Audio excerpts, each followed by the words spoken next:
Dietrich Bonhoeffer was martyred for one reason. The Nazis killed this pastor because he got involved in politics. Unlike the majority of pastors, Christian pastors in Nazi Germany who remained silent under the reign of terror of Adolf Hitler, Dietrich Bonhoeffer could not remain silent. He stood up in his society.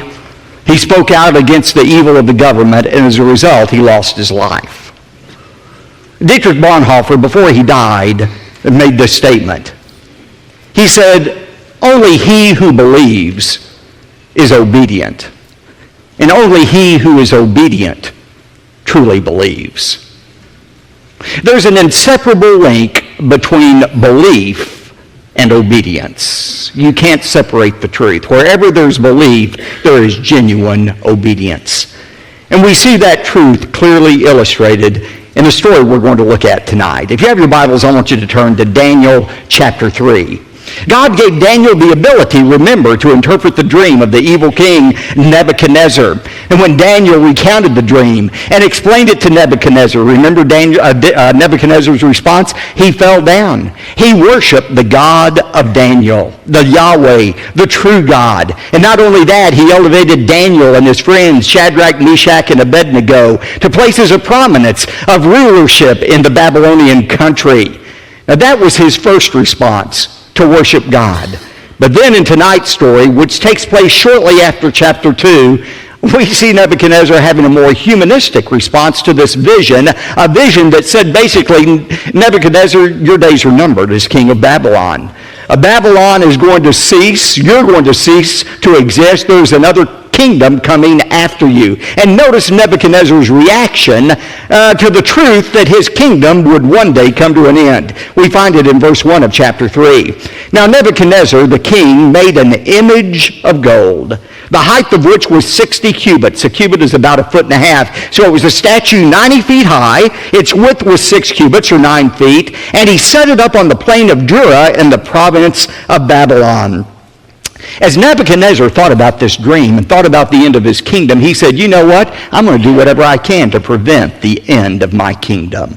I'm going to take matters into my own hands. I'm going to see if I cannot somehow thwart the sovereign will of God. And Nebuchadnezzar's motivation in this was not religious or spiritual. He didn't want people to worship him as God. Instead, he wanted their political loyalty. He wanted people to bow down, kind of like saluting the flag, and pledge their allegiance to Nebuchadnezzar. That way, Nebuchadnezzar thought he could make sure that there was no rebellion against him that would cause him to lose the kingdom. Now, it's said that this statue, 90 feet high, 9 feet wide, was set up on the plain of Dura. Notice that in verse 1, the plain of Dura. Archaeologists have determined that this plain of Dura was 6 miles south of ancient Babylon. We were talking about archaeological evidence for the veracity of the Bible this morning. Some years ago, French archaeologist Julius Aupert found on the plain of Dura a base, a large brick construction that was 45 square feet and 20 feet high that very well could have been the base of this great statue that was made of Nebuchadnezzar. Now, again, the reason for this statue was not spiritual but political. Look at verse 2. Then Nebuchadnezzar, the king, sent word to assemble the officials of Babylon, that is, the satraps. They were kind of like city council members who governed over different provinces of Babylon. The prefects, the governors, the counselors. He brought them all up for the dedication of the image that Nebuchadnezzar had set up. And look at verses 4 and 6. Then the herald loudly proclaimed, "To you the command is given, O people, nations, and men of every language, that at the moment you hear the sound of the horn, the flute, the lyre, the trigon, the psaltery, the bagpipe, and all kind of music, you are to fall down and worship the golden image that Nebuchadnezzar the king has set up. But whoever does not fall down and worship shall immediately be cast into the midst of a blazing furnace." Now, verse 7. We find that the music is sounded. All of the instruments play. When the music starts, that's the cue for everyone to fall down and worship the image. And sure enough, verse 7 says, all fell down and worshiped the golden image that Nebuchadnezzar had set up. All except three. We'll find out those three in just a moment. But just imagine the scene. You have hundreds of thousands of people, perhaps, on the plain of Jura. You have this mighty image that is set up. The instructions have been given. The music plays. Everybody immediately bows down. Only three people remain standing. Can't you hear the people who are bowed down looking up saying, psst, psst, down, down, down? But they wouldn't bow down before this image that had been set up. So notice the accusation that's made against these three in verse 8. For this reason, at that time, certain Chaldeans, that is, part of the king's court, these people who lived in southern Babylon, came forward and brought charges against the Jews, these three Jews who refused to bow down. Look at verses 10 to 12, what the charges were. They reminded in verses 10 and 11 Nebuchadnezzar of what he had ordered, and then look at verse 12. Here's the charge. This is what they said to Nebuchadnezzar. There are certain Jews whom you have appointed over the administration of the province of Babylon, namely Shadrach, Meshach, and Abednego. These, O king, have disregarded you. They do not serve your gods, and they do not worship the golden image that you have set up. And so, look at verse 13. Then Nebuchadnezzar, in rage and anger, gave orders to bring Shadrach, Meshach, and Abednego. Then these three were brought before the king. Now here's the natural question. Where in the world was Daniel during this time? Have you ever wondered that? Where was Daniel? After all, he's the one who had these guys promoted. He's the one who led them to obey God and not Nebuchadnezzar. Where was Daniel? This week as I was preparing the message, I read all kind of explanations about where Daniel was. Some people say, well, Daniel was now such a high-ranking official that for political reasons, he went ahead and bowed down before the image of Nebuchadnezzar. To him, it was no big deal. It was political and not spiritual. Now, that doesn't make any sense, especially given Daniel chapter 1 and how he wouldn't even eat the king's food. Another explanation is, well, maybe Daniel was ill on this particular day. Now, if I were choosing a day to call in sick to the office, this certainly would have been it. But I'm not sure that's a likely explanation. Some people say, well, maybe the king had dispatched him on a foreign trip as an emissary for the king to a foreign land. That's a possibility. We don't know. That's the bottom line, where Daniel was. But some have suggested that it was not fair for Daniel to escape this test when his three friends were being tested in such a severe manner. And that's really not logical to say this isn't fair, because the fact is Daniel was about to be tested. He had already been tested in chapter 1, and the lion's den was waiting around the corner for him in chapter 6. But there's a very important point and principle for all of us here. All of us who are God's people are going to be tested, but we're not all tested in the same way. God's tests for us are not the same test. In 1 Peter 1:6, Peter said, in this you greatly rejoice, even though for a little while, if necessary, you have been distressed by various trials. That word various, poikolos, it's a word we get polka dot from. We are distressed by various tests. You're not going to escape testing in your life. If you're not in the middle of a test right now, either you've already come through one, you're in the middle of the one, or you're getting ready to enter a test. But God's plan for all of his children is to be tested, not to destroy our faith, but to strengthen our faith. Now, notice verse 14. Nebuchadnezzar responded and said to them, to Shadrach, Meshach, and Abednego, is it true that you do not serve my gods or worship the golden image that I have set up? He said, maybe you all misunderstood, so let's try this again. I know you're new to our country. Maybe you didn't understand exactly what was being said in Aramaic, so let's try this again. Now here's the command. When you hear the music play, you just fall down and everything will be okay. However, he says in verse 15, but if you do not worship, you will be immediately cast in the midst of a furnace of blazing fire, and what God is there who can deliver you out of my hands? You see, Nebuchadnezzar had already discovered there's a God who could reveal secrets. But he had not yet discovered that this same God is one who was able to deliver the Israelites out of Nebuchadnezzar's hands. Now, think about these Hebrew youth. Remember, teenagers, they were about your age. They were probably about 17 or 18 at this time that they were going through this test. Think about how they could have rationalized not obeying God's commands. They could have come up with all kinds of excuses not to bow down before the golden image. But they knew what God had said. In Exodus 20, God was very clear. Thou shalt have no other gods before me. Thou shalt not make unto thee any graven image. Thou shalt not bow down to them nor serve them. Now, they could have come up with all kinds of rationalizations about why to bow down. They could have said to themselves, well, you know what? I'm going to bow on my knees, but I'm not going to bow in my heart. In my heart, I'll still worship the only true God. Or they could have said, well, you know what? It doesn't make any sense for us to die in the fiery furnace. Why, if we die, we'll not be able to witness to Nebuchadnezzar and the Babylonians any longer. And surely God wouldn't want that to happen. They could have come up with all kinds of excuses for reasons not to obey God's command and bow down before the golden image. But notice what they said instead. Verses 16 to 18. These are some of my favorite verses in all of the Bible. Look at what they said to Nebuchadnezzar. They said in verse 16, O Nebuchadnezzar, we don't even need to give you an answer concerning this matter. If it be so, our God whom we serve is able to deliver us from the furnace of blazing fire, and he will deliver us out of your hand, O king. But underline this for verse 18, but even if he does not, let it be known to you, O king, that we are not going to serve your gods or worship the golden image that you have set up. Now that's what you call faith. They said, King, we believe our God is able to deliver us, and if he wants to, he'll deliver us out of your hands. But even if he chooses not to deliver us, we are still going to obey him. Ladies and gentlemen, that is faith.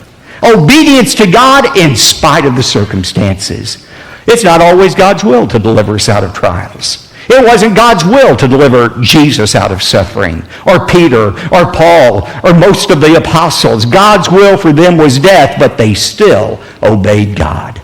This is the perfect demonstration of what true faith is, obeying God regardless of what he does. Now look at verse 19, the execution of the sentence. Then Nebuchadnezzar was filled with wrath, and his facial expression was altered toward Shadrach, Meshach, and Abednego. His face was just contorted. He was so angry. And he answered by giving orders to heat the furnace 7 times more than it was usually heated. The Aramaic here means Nebuchadnezzar was as angry as he could have been under the circumstances. And his anger, like anger always does, caused him to do something very irrational. You know, when you're angry, you are literally out of your mind. And that's what Nebuchadnezzar was, because he does a very irrational thing. He says, I want that furnace heated up 7 times the normal heat. Now think about it. If he was really angry, as he was with these 3 men, he wouldn't want that temperature raised. He'd let it stay at the normal temperature so that they would suffer as long as possible in that furnace instead of being consumed immediately by it being 7 times hotter than it usually was. But Nebuchadnezzar wasn't rational. One commentator said Nebuchadnezzar's furnace was hot, but he himself got hotter. And when a man gets full of fury, he gets full of folly. Great words. Look at verse 21. Then these 3 men were tied up in their trousers, their coats, their caps, and their other clothes, and they were cast in the midst of the furnace of blazing fire. For this reason, because of the king's command was urgent and the furnace had been made extremely hot, the flame of the fire slew those men who carried up Shadrach, Meshach, and Abednego. But these 3 men, Shadrach, Meshach, and Abednego, fell into the midst of the furnace of blazing fire, still tied up. Now look at God's miraculous delivery in verse 24. Then Nebuchadnezzar the king was astounded, and he stood up. Now apparently they had placed a chair for Nebuchadnezzar to sit in once the furnace door had been shut, and he was able to look in to see these 3 men. And when he looked into that blazing fire, he was so astounded by what he saw, he immediately stood up. And he said to his high officials, was it not 3 men we bound into the midst of the fire? They replied to him, certainly, O king. Verse 25, he said, look, I see men loosed, 4 of them, walking about in the midst of the fire without harm, and the appearance of the 4th is like a son of the gods. Three things amazed Nebuchadnezzar. First of all, these men who had been tied up were suddenly now free. Secondly, they were walking around without being consumed by the fire. But most importantly, there were no longer three men in there. There was a fourth man in there. And that fourth person they saw looked like a son of God. Who was that fourth person in there? I believe it was the angel of the Lord.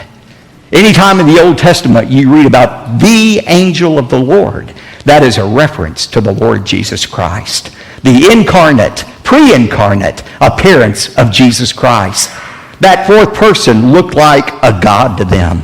Verse 26, then Nebuchadnezzar came near to the door of the furnace, and he responded and said, Shadrach, Meshach, Abednego, come out, you servants of the Most High God, and come here. And then Shadrach, Meshach, and Abednego came out in the midst of the fire.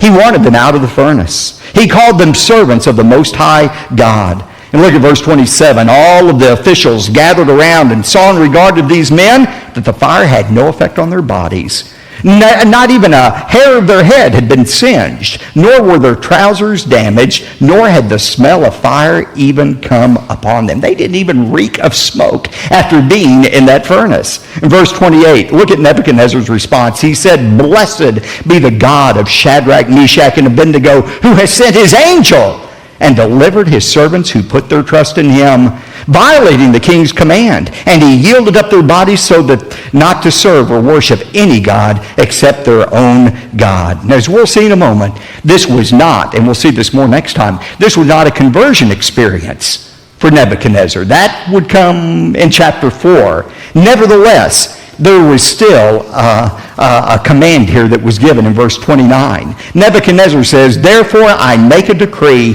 that any people, nation, or tongue that speaks anything offensive about the God of Shadrach, Meshach, and Abednego shall be torn limb from limb and their houses reduced to rubbish heap, inasmuch as there is no other God who is able to deliver in this way.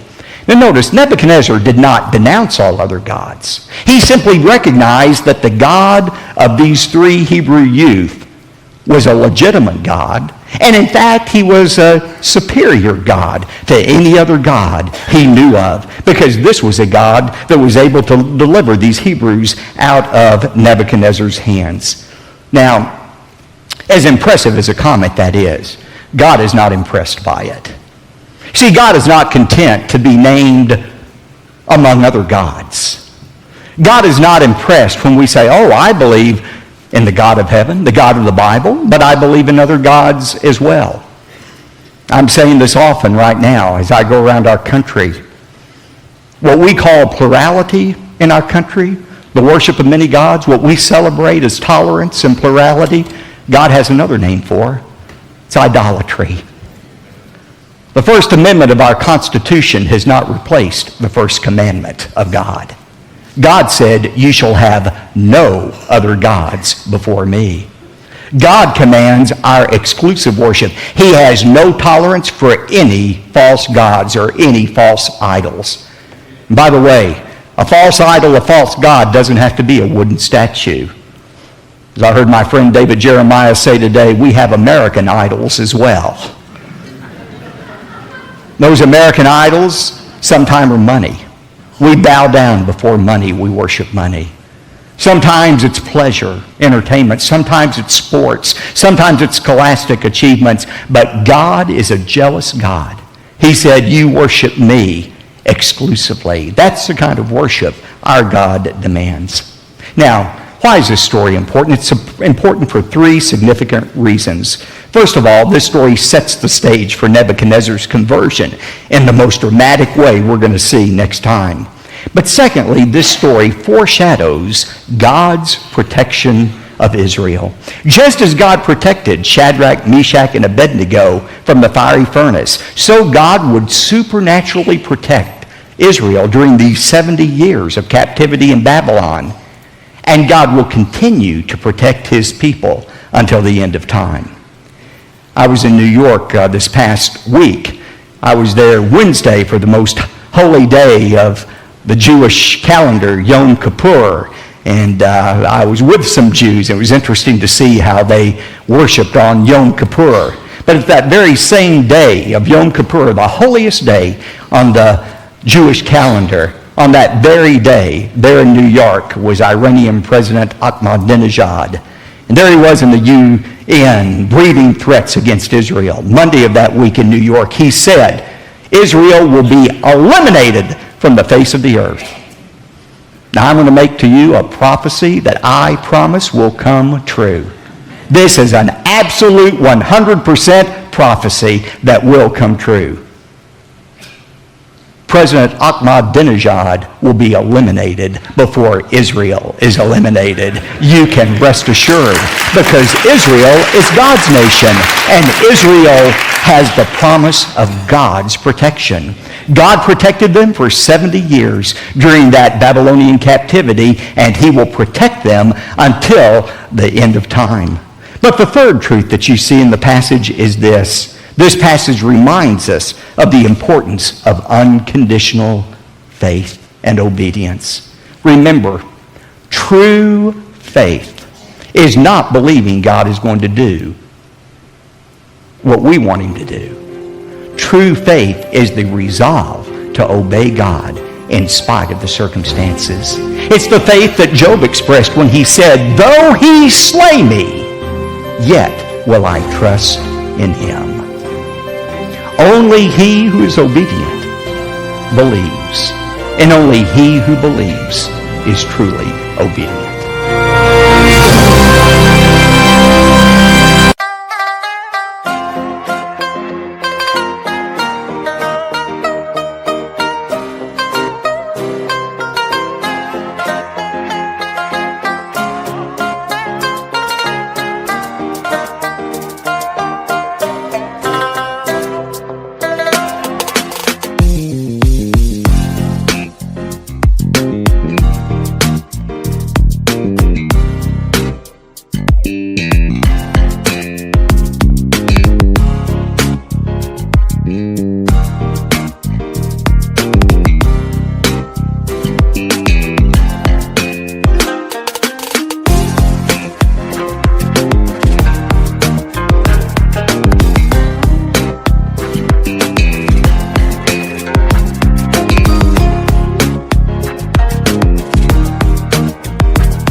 Chuyện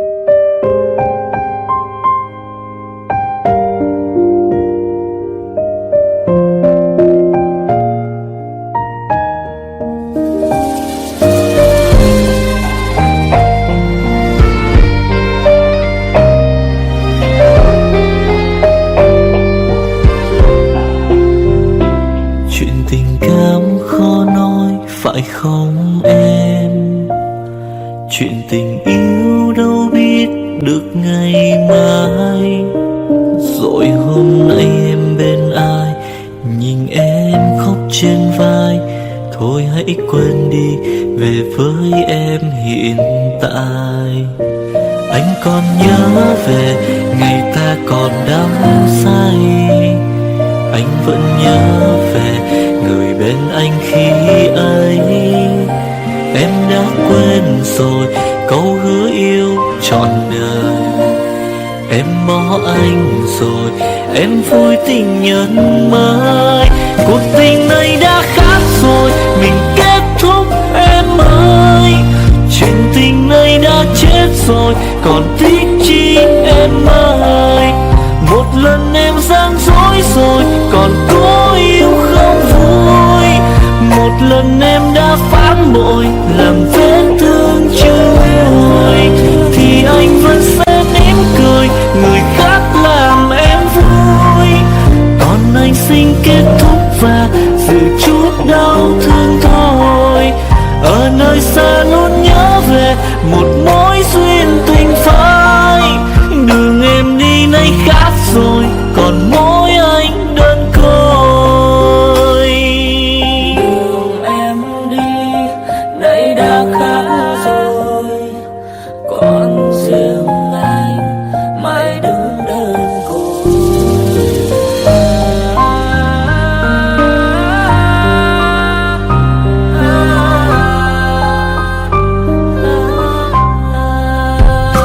Anh còn nhớ về ngày ta còn đắm say. Anh vẫn nhớ về người bên anh khi ấy. Em đã quên rồi câu hứa yêu trọn đời. Em bỏ anh rồi, em vui tình nhân mới. Cuộc tình này đã khác rồi, mình kết thúc em ơi. Chuyện tình này đã chết rồi, còn tiếc chi em ơi.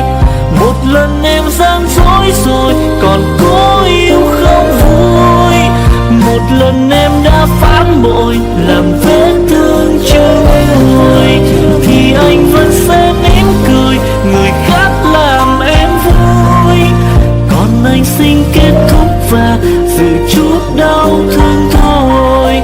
Ở nơi xa luôn nhớ về một mối duyên tình phai.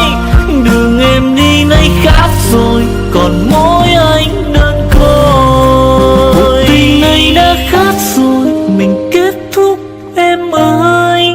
Chuyện tình này đã chết rồi, còn tiếc chi em ơi.